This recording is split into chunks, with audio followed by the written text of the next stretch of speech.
just an FYI, on last week's episode, we did get April Fools on 3 topics. 3 occasions, so we're pretty shit. The Geely buying Jaguar, that was April Fools. Cool. The Koenigsegg and Bugatti, April Fools. Yeah, because we were just like, what is this? Yeah, it was a bit... I know, we were sus. It was sus.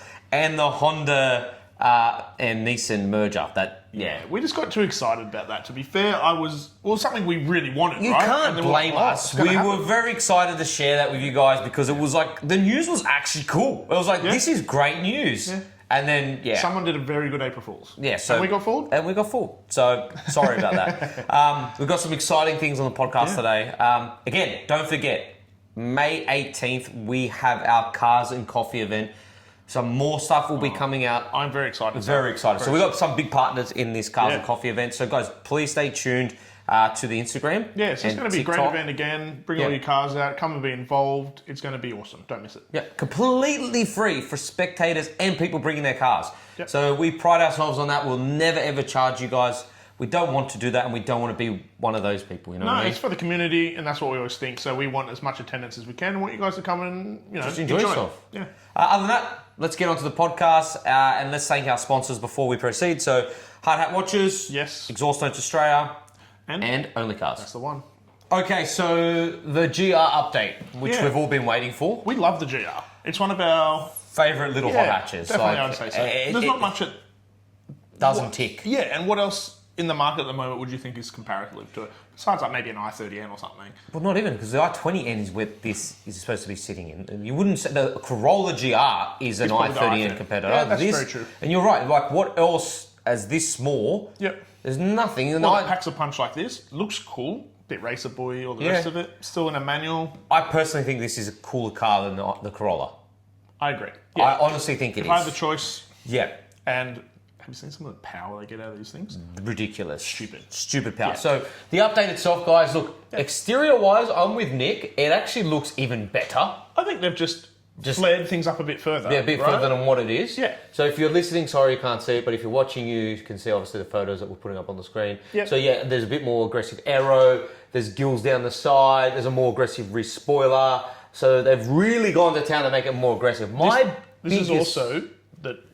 Oh, this is top tier. Yeah, top tier boy with all the extras. Yeah. It's of course you want to get this standard. They're going to showcase the best of the best. So my biggest gripe is with the interior because I don't know about you guys, but there is just a sea of plastic there. Especially, like, I think you mentioned it, over the top of the wheel. Look at it. Like, it's just what they've done is big. And look, it's cool that it's directed towards the driver. I like that. So they're creating like a cockpit. Yep. It gives me kind of the old school Supra vibes. Yep. But the only thing is there's a lot of plastic.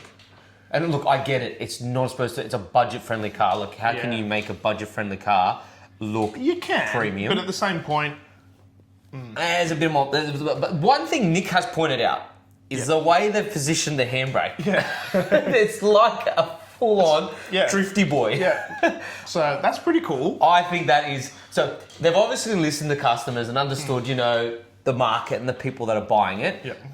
But one thing I've just noticed, that handbrake, look where it's positioned compared to the stick.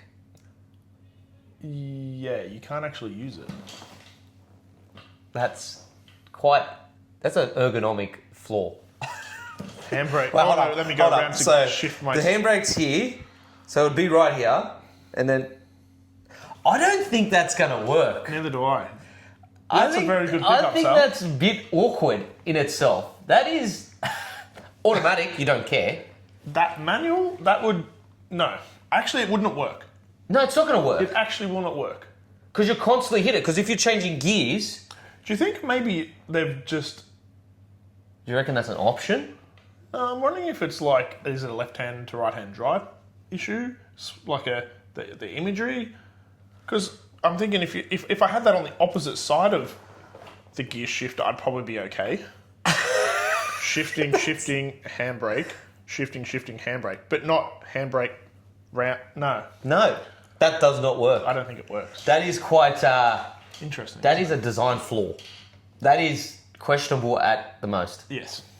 Okay, so on that note, I don't know about that I'm actually blown away that they've decided to put the handbrake where it is. I think hopefully it's just an error. Hopefully it's just like a... Because I don't think you can put that in a production. Because let's logically think about it. You're driving, your handbrake's here, where you would want to have your hand on the gear stick, and unless if you sit further back, like full cuzzy mode, right, and then... You still couldn't, man. Imagine you're driving. You're innately going to push your hand across. Like, that's where you go down. You're going to hit... The handbrake. The handbrake every time. Unless when the handbrake goes down, it's completely out of the way.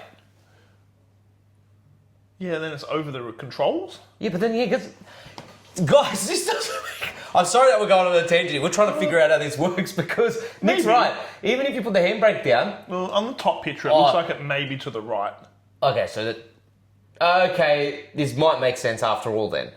Yeah, but still... if you're on the track and you're trying to do a handbrake... And shift. And shift at the same time, that does not work. Well, I guess they're hoping you handbrake... Clutch in, handbrake down, shift.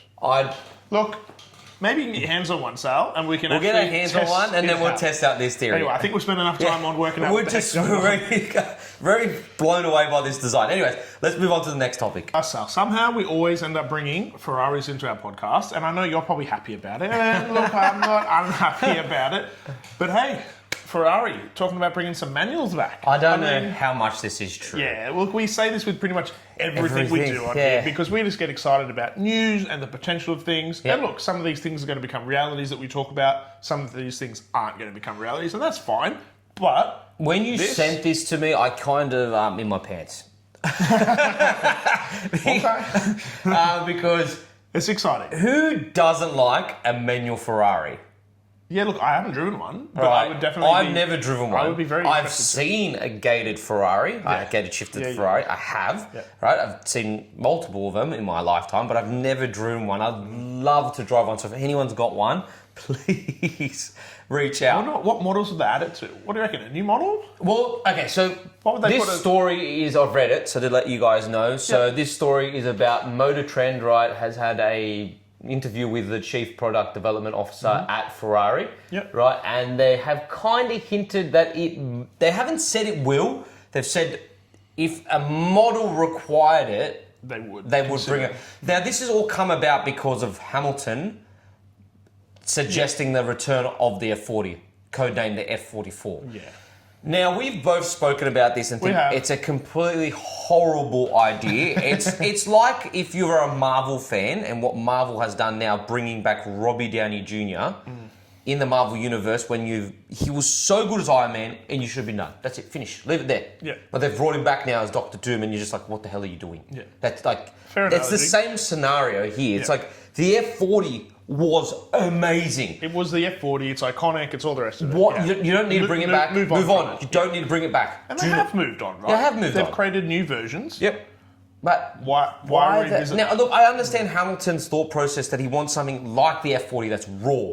Yeah. Right. So why not just make a new raw Ferrari? I completely agree with that. Yep. You know, just make a whole new model. And you can maybe make references back to the F40 that it's a kind of thanks to the F40. That's why it exists. Go make a NA. Gated manual, bare basics, Ferrari, and that would be like it's just like a driver's car. Correct, like a GT3 RS, but Ferrari. Yeah, that would be sick. Well, without the PDK, obviously. Yeah, but maybe a GT3. That's a better analogy. What's the new GT3 that was the 3RS Mitch's? Oh, the GT3 Touring. Right. No, that's GT3. Sorry, the GT3 ST. Yeah, think of like a Ferrari ST. Correct. So I am very over the moon with this. It's extremely exciting for every Ferrari fan out there. But however, I don't know how much of it's true. Who cares? Well, who cares? And at the end of the day, it might be true because Formula One is now going back to V10s, supposedly. So it's being talked about. Yeah. That makes me happy. It's true. It's a good point. Yeah. That is a valid point. But can we just quickly speak on Formula One? I just want to speak on Formula One because you know what came to my head the other day with Formula One? No, seriously, I want you to think about this. So everyone's been talking about how Ferrari's been doing terrible at Formula One. Yes, because Ferrari, man. No, shut up. Have you ever noticed that the only reason Ferrari started going bad with Formula One is when they went from V8s to V6s? That's because they don't really do V6s very well. I just realised, I came to the conclusion that Ferrari kind of went downhill ever since they went to V6s. Yep. Okay. Look, I don't follow it enough, but fair. Like, it's not what they do, right? Like, to be fair, that's my opinion. I think they've gone downhill ever since they went to V6s. And now that the V10s might return, it's still on the cards, I think it's going to change. And I think a lot of other manufacturers are getting angry about it. And the reason why they're pushing against it is because none of them have the ability to build that. To actually have one. Yeah. Do you know what I mean? You got to think about it. The only car manufacturers that know how to build V10s. Look, well, the problem is now, right? We talk about this a bunch too, but all these manufacturers have tooled up their manufacturing to make these engines, the V6s, and now they're forcing the turbos and everything else, right? You'd go, oh, well, let's actually now back to making these whole other engines. Yeah. It's a lot of money. It is a lot of money. Yeah, in production and costs to go to be back fair, and develop and build. A lot of these manufacturers don't actually make their engines in-house. Yeah. Ferrari do. And a lot of these manufacturers are having problems. Yeah. Do you know that Ferrari's one of the only car manufacturers that make their engines in-house? I'm really happy for them. It's amazing. And if you ever get a chance to go to Maranello, it's amazing as well. I have heard good things. Ferrari is the best. You hate it. Oh, come on. You cannot say for the life of you that Ferrari isn't good. You cannot sit there and say Ferrari isn't good. I haven't personally experienced driving one. So you're missing out. You have to drive a Ferrari. Driving a Ferrari is like the most essential thing you have to do as a car enthusiast. Look, if we get one, let me know and I'll drive it and I'll let you know what I personally Don't we know anyone that owns a Ferrari? Surely we know someone. Just get one. We know a lot of people own Porsches. Get one for review. Yeah, well, that's a good point. You should get one for a review. All right, Sal, I saw this and I sent it to you because I think my first thought straight away when I saw this was, what a load of absolute bullshit. Oh, 100% bullshit. Because we didn't do any more research into it because I just spat pure bullshit from the get-go. Well, the comments even suggest that it's BS. And it sounds complete nonsense. Because how many did you see? So this is probably American figures, right? Sure. But but you're right, because even in Australia, have you? I have probably one. And you know why I've seen one? Because the guy across the road of yours owns it. Yeah, I think I've seen a couple. That's it. But that's it. I've only seen this guy, like across the road from your house, who owns one. Yeah. Other than that, I have not seen a Z. How many Supras have you seen though? A crap load. A heap. And a lot of our good friends own Supras. Yeah, we know a bunch of people with Supras. Yeah. I see them semi-regularly. Yep. These, the Z? No. Rarely. So I don't know where they're getting their figures from. I think maybe it's just a bit of marketing. Let's try and boost some sales, tell everyone how popular and how awesome they are. Yeah. And hopefully we'll sell more. But the last I saw, which was a little while ago, was that they were selling like absolute poo. Yep. And Nissan is doing poo, as we know. So I don't know. Let's call biggest load of BS we've heard for a while. Yeah, it is. So we're just covering this to let you guys know because we saw this and Nick sent it to me and wanted to be like, Sal, what the heck's going on here? Is this true? So I did it and I don't believe it. So if it is true, please comment below, send us a link and give us the proof that this is real. But from here in Australia, no. I don't think, I don't see it. No, I don't see it. Okay, so I don't know what the hell is happening over at Mercedes, AMG. Yeah, we've been confused for a while. Because talking about V8 returning, then V8 not returning, then replacing with this engine, then replacing that engine. Now they're getting rid of the whole 63 range apparently. We have heard and replacing with the 53 range. What the hell is going on? So apparently in the current news, so the V8's gone. The V8 is gone, which sucks balls. We then had an absolutely 4-cylinder 2-litre turbo. That's gone. Yeah, because they didn't make any sales. Yeah, they talked about going back to the V8. Yep. No, that's gone now. Yep. What do we got, Sal? So apparently it's being replaced with a 3-litre inline 6. Sounds awesome. Turbo. I wonder where they got that from. What other manufacturer does an inline 6 and been selling like hotcakes? I wonder who. Yeah, I think they might have maybe picked up on something. Yeah, I think they have picked up on something. Now the thing is, this is stupid because... So this is why I think it's stupid. You think it's okay. Yeah, I don't have a... Look. I have a problem with it now because what is accept... Okay. You're a Mercedes. Now you're blatantly come out and said, we're shit. We're copying BMW. That's the only way we're going to make sales. Where before you had something unique. You were a last V8 German small sedan. Like, you were unique, you're different, which was cool. It was like, cool, man. So if you were wanting a BMW straight 6 turbo, right, with the rear-wheel drive, and now they've got, like, obviously the X-Drive because they've got the all drive system, right? Mercedes was like your V8 alternative. It was like, but I want a V8 still in a small sedan, so I'll go Mercedes. And I could do skids, and I can make loud, stupid noises. Like, that, I'm sorry, but like the whole point of an AMG is to be obnoxiously loud for no apparent reason. We know that. Well, I mean, especially in the C63. C range, the like C range, that was right? always loud, obnoxious car. It was just stupidly loud and raucous. I don't get that, but for me, at least, it's not a 4-cylinder. Yeah, I know, but like, and so that's the benefit I see. Is okay, we're sad the V8's gone. Yeah. We obviously decided that they were going to try this 2-litre route. Yeah. That everyone realised that was a shit one, and instead of sticking with it, they've come to some middle ground. But it's still disappointing. On an engine still that I think will be, I think it'll still be pretty good. I mean, BMW's been doing well with it. Yeah, okay. Yeah, because BMW are known for straight sixes. Yeah, but look, why can't Mercedes do it? Yeah, but BMW are known for straight sixes ever since the E36 M3. Is there not? What other Mercedes has? The C43 did. I was going to say the 43 did quite well. The 43 did quite well because it was your entry level before the full-fledged V8. Yeah, but I drove one of those a couple of times. Yeah, my brother owned one. It was an amazing car. It sounded awesome. Yeah. But what I'm saying is it was never supposed to be a full-fledged AMG. But take that engine or a better version of that engine now and make it into the, what they call the C53 now? Yeah, apparently. Supposedly they're getting rid of the 63. They're making a 53 with this V6. Yeah. I think it has potential. I really do. I get your sadness for the V8. I think this is still a step backwards from having the V8, but it's definitely a step forward from where they are at the moment. I just think it's a blatant copy. Sell.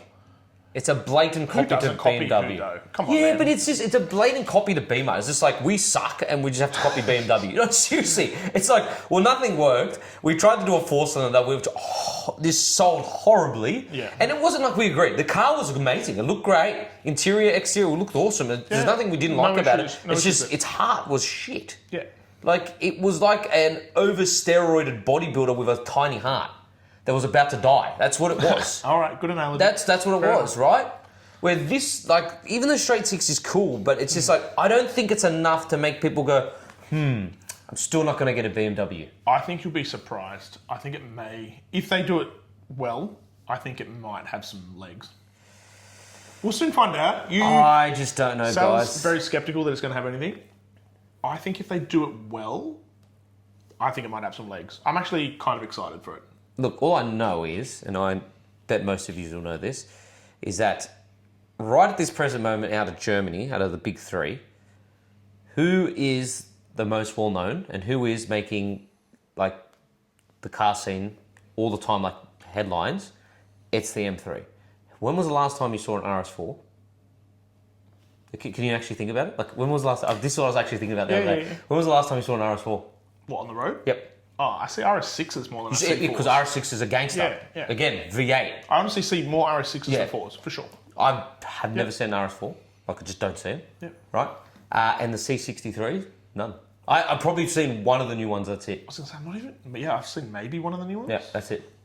But you go to every car meet. Every car meet we go to, every Cars and Coffee. Plenty M3s, yeah. So many M3s. Everyone's got an M3. Even a handful of M2s, maybe 4s, M5s. I have not seen any current RS4s and no current C63s. Yeah. Just haven't. They're not there. And like you said, you see an RS6. Yep. Because it's known for its beautiful V8 and it's a dumb car. It is a dumb car. But we love that. Yeah. Because it's a dumb car. But this, don't. But even E63s, don't see those anymore. No, I would agree. I haven't seen one of those for a while. When was the last time you saw an S-Class? That's even more blow you out of the water. Yeah, not here. I feel like they're... But I've seen so many 7 Series. Yeah, that's true. So the weird thing is, we're in Australia. I know for a fact, us here. Yeah. I don't know. I haven't seen the sales figures for BMW Australia, but I bet you BMW Australia is doing significantly better than Mercedes and Audi. Because all I see, maybe it's just what we see, right? Maybe I'm oblivious to the other cars on the road. It's one of those, you got to be careful because we can get swayed very easily, right? Yeah. It's that, have you heard the saying, right? And you probably would have felt this when Dora was first pregnant, right? Yeah. you don't, you feel like before you're pregnant or before you're having a baby, you feel like, oh, no one's having babies. When you're having a baby or when she's pregnant, all you see is babies pregnant people and babies everywhere. Yeah. It's because you kind of put on like those, the coloured glasses, right? Yeah. And maybe we're a little bit like that, or maybe you particularly can be a little bit with the BMWs, right? You like the BMWs, you love them, so you pay more attention to them, you see them more often, you like them. But that's not to say you're not true, like this isn't accurate. Yeah. But it'd be interesting to see because I completely agree with you. Well, I just haven't seen an S-Class. I know when we were young, you used to see S-Classes all the time. Yeah. They were they were known as, you're going to get the best of the best of a big sedan. We had one back in the day. Yeah. Everyone got an S-Class. Do you know what I mean? No one got a 7 Series, right? But I've seen a lot more 7 Series on the road now. I've just seen a lot more BMWs per se. I will say I have seen a lot of like just standard CLAs. Yeah. And a lot of the Mercedes, the electric Mercedes, like what Brian has. I feel like there's a lot of GLAs, GLBs, GLCs. They're still very high very selling cars. Popular. Yep. Yeah, 100%. I think that's where their major market is. Yeah, 100%. Funny enough about the GLC, apparently it's one of the worst cars to buy for reliability. I know the GLC 63 costs a bucket load to maintain and to run. Redriven actually did a video on how bad the GLC is. Yeah, wow. So that's a funny fact, and that goes back to what we always speak about on our podcast with the German brands with their bottom of the range cars. They don't there's no attention to detail. They don't care. Yeah. That's not where they're putting their time and effort in. They're putting their time and effort in these cars. Do you know what I mean? So it's understand that. That's why I've said on the podcast multiple times, if you're buying a family car, do not, for the life of you, buy a bottom of the range Mercedes, BMW or Audi just for the badge, because it's inevitably going to cost you a buckload of money to fix the damn thing over time. Yeah. Where if you buy the Japanese counterpart, that is the top of the range because it probably is. Same sort of price range. Same price range. You're getting premium, quality and reliability all in one hit, one package. So, yeah. But going back on this, Nick is right. It could stir up, but I am still on the fence about it. I still think... And that's fair. You're a big V8 lover. Well, I'm a big V8 lover in something that used to be... Well, it was always a V8. And you're a V8 lover across the board. I do love big skids. Yes, we know it. We love loud which voices. Is fine. I get the V8s, but I'm a little bit more... I understand the others. I think let's just see where it goes. Speed and power always wins. Yeah, okay. So this is where I'm getting at, right? So we're speaking about the C63. We were. Now the E53. Now, yes, you said this is a good-looking car. I think it's cool. Don't doubt it's good-looking, but that's not a Mercedes to me, AMG. It's not loud enough. It's not in your face enough. No, seriously, look at it. It's meant to find the market in the middle. It's not supposed to be subtle. An AMG is not supposed to be subtle. An AMG is supposed to be like, rah, in your face. No, that is variants of the AMG. AMG is supposed to be like ADHD in your face. No. Honestly, it's not supposed to be subtle. That is not an AMG to me. And I don't care, I want to hear what you guys think. Do you agree with me? Because an AMG is supposed to be like an ADD car. It's supposed to be in your face. It's supposed to scream, look at me. It's supposed to make so much noise that it just drives you nuts. It is honestly like an ADD child. That's what it's supposed to be. But look, what they're trying to find here is that middle ground with some of these variants. Is that it's still a cool family wagon that sounds sick, goes fast, and does... I just don't think in any formal shape that is an AMG. I think it's cool. You look at it. Right, so you have a problem with an M3 Touring? M3 Touring looks off its head. Yeah, that looks sick. No, it doesn't look... You look at the M5 Touring compared to that, this just looks... Look, the exhaust doesn't even exhaust. It's quad tips. Quad fake tips. That's like having a big sock in your pants. It's fake. They're not even real. The exhausts are back there. It's completely... Everything's had fake It's so disappointing. It's just... And this is another thing that's disappointing. You go to the interior, great, awesome. Screens again. Whoa, anything different with this age? We just more screens. Let's not put actual instrument clusters in there anymore. Have you had angry pills today? No, I have not had angry pills. This just shits me because it's just what are you paying for then? You're just paying for screens and a crap engine. Look, straight away I do notice there that it is pretty much all screen and the steering wheel's awesome. I love that AMG steering wheel. give it that. I give Mercedes that. I love the AMG steering wheel. That's all you're giving them? I think it looks mad. Just the steering wheel. The seats. What's special about those seats? Oh, they're Dog shit. They got some side bolstering. No, they're nothing. That's about You it. look at M5 seats, they're full proper bucket seats. Yeah. Look, I don't disagree with you. I don't know what has happened to Mercedes, but that interior is a bit bland and disappointing. I love Mercedes. I do. Don't get me wrong. You've been poo-pooing them for a while. I've been poo-pooing for a while because they've lost their touch. Because you're a BMW fan? No, they're lost. Mercedes, no, you're like... I've never hated Mercedes. I've actually loved Mercedes, but they've lost their touch. They've gone insane. They've tried to go a bit more subtle on their design when it comes to their AMGs, which is not what AMG... Like, when I think AMG, I think sideways, cloud of smoke. Okay, but what you've got to realise is... Big, thick, aggressive boy wheels. Not every model and every car and all the AMGs need to be like that. Yes, they do. No, they don't. Yes, they do. Speed and power. It's not. I get it, and I think some of them definitely. But not all of them have to. The problem is at the moment... hear me out. The problem is at the moment is that really none of their cars are doing what you want it to do. No. So I get that. But what they're making too many AMG subtles or subtle AMGs, which I think have definitely got a place, right? I do think they have a place, and I think this new engine has a place. But I think what they're missing is some of their model ranges having the stupid AMG still, like you want. But do you remember the era when they had the Black Series? I remember. They went crazy. AMG went, there was a period of time, guys. It didn't have some W207 something. AMG went, black versions, at one point, they went absolutely berserk and did Black Series, this, wings, freaking stupid aero. Like, remember the Black Series, the wider body, wheel arches, I remember big aero front splitters, rear diffusers. It was dumb. It was an era when we were like, with Mercedes going, what the hell is Mercedes doing? And it was awesome. That's exactly what I was saying. They are missing some of those. Not across every model and every range, but they need some models to have some of those to tick the box for you and other people like you who want the dumb AMG. They can keep this if they have another variant of another model that was stupid. I want to know what you guys think. No, seriously, because this just looks boring. It doesn't look at all. I think it's kind of classy. I don't mind it. Yeah, but that's not what an AMG has to be. But this is not the model to do that. That's what I'm saying. We're losing what you want in other models that we need to pick up. And then there's an engine. The engine is the same engine that they're putting in, the new C50, whatever it is, C63, 53, whatever they're going to call it, which is the straight six turbo hybrid system. Now, yes, people might argue and say, but the V8 was in the C63 and it was in the E53 as well. Yes, I understand that. Probably just going to have tuned up and down versions, bigger turbos, smaller turbos. But again, I'm going back to BMW, and I'm sorry to be on the BMW bandwagon, but I'll even be on the Audi bandwagon. Sure. Right? Is that even with Audi, with the RS4 and the RS6, they're different engines. Mm-hmm.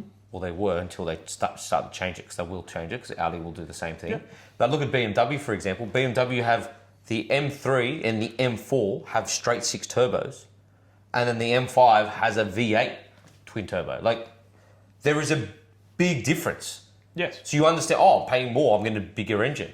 Well, you're like, I'm paying for a bigger car, but the engine's not bigger. Mate, it's got more power. Cool, I'll just tune my C60 or 50, whatever the hell it's called. Whatever they decide to call it. Like, this is my gripe with it all. It's just that it's not Mercedes at all. It's not AMG at all. Whoever's taken over AMG has just shot it in the foot. Well, yeah, potentially. Yeah, but that's... Sorry to go on a tangent about it. Very big tangent. But no, it is upsetting.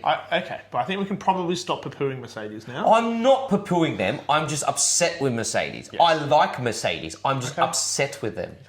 No, I do like Mercedes. Okay. Shut up. I do like Mercedes. Don't tell the viewers I don't like. I like Mercedes. You're an idiot. Anyways, on to the next topic. All right, Sal. Hyundai fans, and I would own the shit out of this car. This looks 100%. Freaking awesome. And it's not the first time Hyundai's done this. I just love when they do this stuff. Hyundai obsessed with just making retro builds. Just making cool shit. Yeah, and look what we talked about last week, right? That thing was mad. Totally unique, totally different. And I was like, that's sick. Yeah. Why did they do it? Because they can. Why are they doing this? Because they can. Because they can. And the thing is, they do these things and they wait to see what the public and journos say. Yep. And everyone's like, oh my God, that's amazing. And then they go, let's actually build it. Maybe we could do something. Maybe we could build this thing. I think this is pretty much just a flex on what they can do. Yeah, flex on what they can do. But from my point of view, it's a freaking cool flex. So, designed by the DeLorean guy. So Yeah. it does. It looks like a DeLorean. It's got DeLorean vibes, 100%. It's got DeLorean vibes. And let's be honest, the DeLorean was a cool looking car, but its power plant was shit. Like, we can agree on that. Yeah. Like, what the heck were they thinking back then? They made an awesome car, they put the shittest engine in it. Yeah. So, we love Hyundai for this matter, like what Nick was saying, because Yep. they are going above and beyond. They're literally going, guys. So, they like Nick said, they're flexing and just going, we can do it, so let's just do it.